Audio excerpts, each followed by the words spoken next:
Before we start, tell us the country you are watching from, and don't forget to subscribe to our channel. It was nearly midnight. The streets were slick with rain, glistening under the dim orange glow of old streetlights.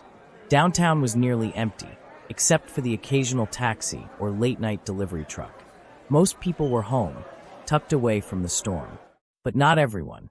Ellie walked along the side of the road with her thin jacket pulled tight around her. She was only 17, barely 5 feet tall, and looked even younger with her tangled blonde hair soaked from the rain. She didn't have a home. She hadn't for a while. Her mother died 2 years ago, and her father vanished soon after. Since then, she bounced between shelters, the street, and a small group of kind locals who sometimes gave her warm food or a place to rest. That night, she had no luck. The shelter was full. So she kept walking, arms wrapped around herself, looking for a dry place to sit and wait for morning. A black Mercedes SUV sped around the corner 2 blocks ahead, tires screeching slightly on the wet asphalt. Inside was Richard Vance, CEO of one of the biggest tech firms in the country. His tie was loose, his eyes glazed. He'd had too many whiskeys at a private club with other executives. He wasn't thinking straight. He just wanted to get home and sleep. As he turned the corner onto Maple Avenue, he fumbled with the music controls. That's when he saw her, too late. Ellie had stepped into the crosswalk. The sound was loud and sudden, metal hitting body. The SUV thumped violently and jolted. Ellie's body flew forward, hitting the windshield and rolling off the hood before hitting the ground hard. Richard slammed on the brakes. The car stopped. His hands gripped the wheel, frozen. His mind spun. His breathing was loud inside the cabin. "No, no, no," he muttered, looking into the rearview mirror. The wipers slid back and forth. The shape of a girl lay still on the pavement. He looked around. No other cars. No one visible in the rain. His heart pounded. He had a lot to lose. His reputation, his wealth, everything. He shifted gears and drove away. But he wasn't alone. From a small bakery across the street, Mr. Joe Patterson, a retired veteran who ran the shop, stood inside with a mug of hot coffee. He had insomnia most nights. He saw the whole thing through the window. He couldn't believe it. He dropped his mug, grabbed his phone, and called 911. "Someone just hit a girl with their car on Maple Avenue," he said. "And they didn't stop. I saw the license plate. I wrote it down." Ellie lay motionless. Blood ran from her head, mixing with the rain. Sirens came fast. An ambulance arrived within minutes. EMTs worked quickly, stabilizing her, lifting her onto a stretcher. She had a faint pulse. The news didn't spread right away. But Mr. Patterson knew the town, and he knew the police chief. By sunrise, the story was already being whispered among neighbors. A teenage girl, hit and run, left for dead. And the plate belonged to Richard Vance. The Richard Vance, billionaire CEO, local power figure, the man who gave speeches at town halls and shook hands with the governor last year. At the hospital, Ellie remained unconscious. Broken ribs, a fractured skull, a collapsed lung. The doctors didn't know if she'd wake up. Mr. Patterson sat in the waiting room, soaked from the rain, staring at the floor. He didn't know her well, but she often stopped by his bakery asking for scraps. He always gave her something fresh, something warm. She never asked for much. "She's just a kid," he whispered. The police said they were investigating, but Richard hadn't been arrested, not even brought in for questioning. Days passed, then a week. Ellie was still in the hospital, and Richard was still going to work, his PR team silent. But the town wasn't. Mr. Patterson told his story to the local newspaper. It didn't stop there. A high school student made a TikTok video about Ellie's story. "This is Ellie," she said, showing a picture of her sleeping outside a gas station. "She got hit by a car. The guy who did it is rich. And nothing's being done." That video got over 500,000 views in 2 days. Soon Twitter, Facebook, and Instagram were flooded with hashtags. Hashtag Justice for Ellie, hashtag Arrest the CEO, hashtag Ellie Matters. It wasn't just outrage. It was fire. People who barely knew Ellie started sharing stories of her kindness. A woman posted that Ellie once helped her carry groceries on a hot day.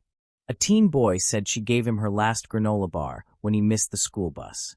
Another said she used to dance in the park and make the little kids laugh. Richard stayed silent. His legal team advised it. But silence is its own answer. By the end of the week, the town was planning something big. A protest. Not just a social media movement, but a real march. They were going to Richard's house. Not with violence, but with signs, voices, candles, and the kind of unity that can't be bought or silenced. And it all started with a crash in the rain, and a girl the world refused to ignore. It began on a quiet Saturday morning. The streets of Fairgrove, a normally peaceful suburb on the outskirts of Portland, started filling with people. Not shoppers, not commuters, protesters. Families, teens, teachers, church groups, students, store owners. Even a few off-duty officers gathered with signs, shirts, and candles. Some held up photos of Ellie from her better days. Others wrote bold messages. Justice for Ellie. Rich or poor, the law is for all, and no one is above accountability. The mood wasn't angry. It was determined.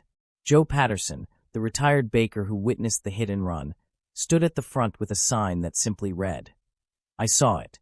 I won't be silent." News vans pulled up by noon. Reporters jostled for interviews. Drones buzzed overhead, filming the crowd. By 1 p.m., nearly 1,000 people had gathered in front of Richard Vance's mansion, a massive, modern estate with gates higher than most homes. Inside, Richard stood behind tinted windows, staring out at the mass of people. His jaw clenched. His lawyer paced behind him, phone in hand. "They can't legally come on your property," the lawyer said. "We've filed the statements. Let this blow over." "Blow over?" Richard snapped. "There are cameras everywhere. People screaming my name. The media's making me out to be a monster. Why hasn't the department cleared me yet?" The lawyer didn't answer. What Richard didn't know was that his silence had done more damage than the hit and run itself. For the people outside, this wasn't just about a girl anymore. It was about all the ignored, voiceless, forgotten people who never got justice when the rich walked free. That afternoon, a local pastor, Reverend Morris, took the megaphone and stepped onto a wooden crate outside the Vance gates. "This is not a riot. This is not hate," he said. "This is a cry for truth, a cry for decency, a cry for a child who lies in a hospital bed, while the man who broke her bones sips wine behind a gate." The crowd roared in support. Then came Ellie's friend, Lana, a 16-year-old who once shared a cot with Ellie at the shelter. She was nervous, her hands shaking as she read from her notebook. "Ellie used to tell me that someday someone would see her. Not the dirt on her shoes, not the holes in her jeans, but her, the real her. Maybe she couldn't dance on stages or post selfies like the rest of us, but she made me laugh on my worst days. And I miss her. I miss her so much." Tears streamed down her face as the crowd applauded. Inside, Richard turned off the TV. Even national news channels were broadcasting the protest now. His face, his name, his silence. That evening, the police finally made a move. A black and white cruiser pulled into his driveway. Richard's lawyer rushed to intercept them. But this time, it wasn't a warning. It was an arrest. The officer, a woman in her 40s, looked Richard in the eye and read the charge. Leaving the scene of an accident causing bodily harm. Richard's face went pale. Cameras clicked. Protesters cheered. It didn't take long for the video of his arrest to hit social media. Within minutes, #ArrestedCEO was trending. Some danced in the street. Others cried. But Joe Patterson? He just closed his eyes and whispered, "Finally." At the hospital, Ellie still hadn't woken up. Machines beeped softly in her room. Her small frame was bandaged, and a nurse gently adjusted her fore. But her fingers twitched. Just a little. The nurse leaned in. "Ellie," she whispered. No response. But it was something. Maybe a start. Back outside the mansion, as the night crept in and the crowd began to thin, Reverend Morris addressed the remaining few. "This isn't the end," he said. "Justice isn't a one-time event. It's a lifestyle. And it starts by standing up, again and again, no matter how many gates are in your way." He looked at Joe. Joe nodded. From his bakery to the courthouse to the hospital, this community wasn't backing down. Not until Ellie's story had the ending she deserved. The hospital hallway smelled like bleach and worry. Nurses moved quietly. Doctors reviewed charts. But in room 204, the silence was different, hopeful. Ellie stirred. For days, she'd been motionless. Her face bruised, ribs fractured, left leg in a cast. But now, her eyelids fluttered like weak butterfly wings trying to open. Nurse Karen was the first to notice. She rushed to her side, gently whispering, "Ellie? Sweetheart, can you hear me?" A faint groan slipped from Ellie's lips. Karen hit the red button. Within minutes, a doctor and 2 more nurses rushed in. They checked her vitals, her pupils, her breathing. "She's waking up," the doctor confirmed, smiling. "She's fighting." Word spread like wildfire. By noon, the story had taken over national media. Homeless girl awakens after CEO's hit-and-run arrest. Interviews ran nonstop. Experts weighed in. But outside the noise, in that quiet hospital room, Ellie blinked slowly and whispered her first full words. "Where's Lana?"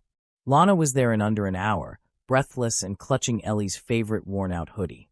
"Ellie, oh my God, you're awake. You scared me so bad." Ellie tried to smile. It hurt, but she managed. "Did I die?" she croaked. "No," Lana said, gripping her hand. "You lived, and you got the whole town fighting for you." Tears slipped down both their cheeks. Meanwhile, Richard Vance sat in a holding cell. His suit was wrinkled, his phone confiscated. For the first time in decades, nobody answered when he barked orders. Nobody jumped to his defense. His lawyer had managed to get bail approved, but the public fallout was irreversible. His board had called an emergency meeting. Several partners had already pulled out of upcoming ventures. And worse, his face had become the face of wealthy recklessness. Headlines branded him the drunk driver CEO, heartless hit-and-run boss, and the man who couldn't even say sorry. Because he hadn't. Not yet. Back in Fairgrove, the community wasn't done. Inspired by Ellie's strength, they started something new. A fundraiser. Not just for Ellie's hospital bills, but for something bigger. A safe haven shelter, named in her honor. A place for girls like her. Homeless teens. Runaways. Forgotten youth. Donations poured in from every corner of the country. Celebrities posted support. Local politicians pledged aid. Within a month, ground was broken on a new facility, Ellie's Place. The mayor declared a citywide Justice and Healing Day, in honor of Ellie's survival and the community's movement. Ellie, still recovering in a wheelchair, was brought to the site for the groundbreaking. Her hair had grown back a bit. Her voice was stronger. When she spoke into the mic, cameras flashing, she said only this: "I may have been invisible once, but not anymore. Thank you for seeing me." The crowd erupted into applause. Richard Vance, upon release, gave a brief, tightly worded public apology. "I made a terrible mistake. I regret my actions. I will face the consequences." But no one clapped. No one praised his courage, because his words came too late. The apology wasn't for Ellie. It was for damage control, and the people knew it. Months later, Ellie stood outside the nearly finished shelter, wearing a red scarf Lana had given her. Reporters still wanted interviews. People still called her a hero. But to her, the real heroes were the people who stood up when she couldn't. The bakery owner, the pastor, the kids with signs, the nurse who stayed late, the girl who wouldn't stop believing she mattered. In a world where people like her were too often ignored, she had been seen. And it changed everything. As she turned to go inside, the wind brushed her face gently, like a whisper from the universe. You made it. And she had.